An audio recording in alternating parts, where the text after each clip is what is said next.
কেন জগন্নাথের রথ এই সমাধির সামনে আসতেই থেমে যায়? কি রহস্য আছে এর পেছনে, জেনে নিন। প্রতি বছর পুরীতে জগন্নাথ রথযাত্রা বের করা হয়। এই রথযাত্রার সঙ্গে সম্পর্কিত এমন অনেক রহস্য যা খুবই আশ্চর্যজনক। জেনে নিন সেই অজানা কাহিনী।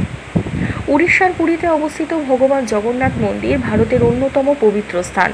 প্রতি বছর আষাঢ় মাসে শুক্লপক্ষের দ্বিতীয় তিথিতে জগন্নাথজির একটি বিশাল রথযাত্রা বের হয়। এই যাত্রায় অংশ নিতে সারা দেশ থেকে ভক্তরা পুরীতে ভিড় করেন। জগন্নাথ পুরী হলো একমাত্র মন্দির যেখানে ভগবান কৃষ্ণ তার ভাই বলভদ্র এবং বোন সুভদ্রার সঙ্গে উপবিষ্ট। ধর্মীয় বিশ্বাস অনুসারে এই মন্দিরে গেলেই ভক্তদের সমস্ত দুঃখ কষ্ট দূর হয়। জগন্নাথ মন্দির এবং জগন্নাথ রথযাত্রা সম্পর্কিত এমন অনেক জিনিস রয়েছে যা আজও মানুষকে অবাক করে। এই সমাধিতে রথের চাকা থেমে যায়। জগন্নাথ রথযাত্রায় হাজার হাজার ভক্তের সমাগম হয় এবং সবাই পূর্ণ উৎসাহে রথ টানে।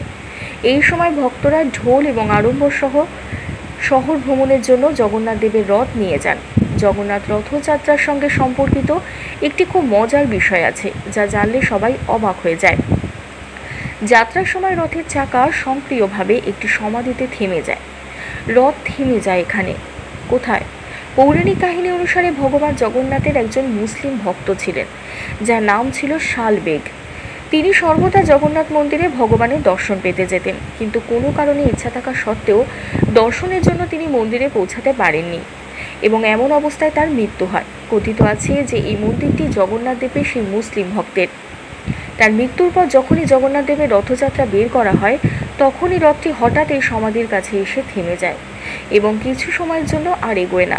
এরপরে এখানকার লোকেরা সেই ভক্তের আত্মার শান্তির জন্য ভগবান জগন্নাথের কাছে প্রার্থনা করে এবং তারপরে আবার রথের চাকা এগিয়ে যায়।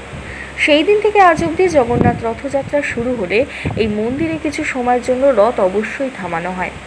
আজ এটি একটি ঐতিহ্য হিসাবে অনুসরণ করা হয়। ধন্যবাদ।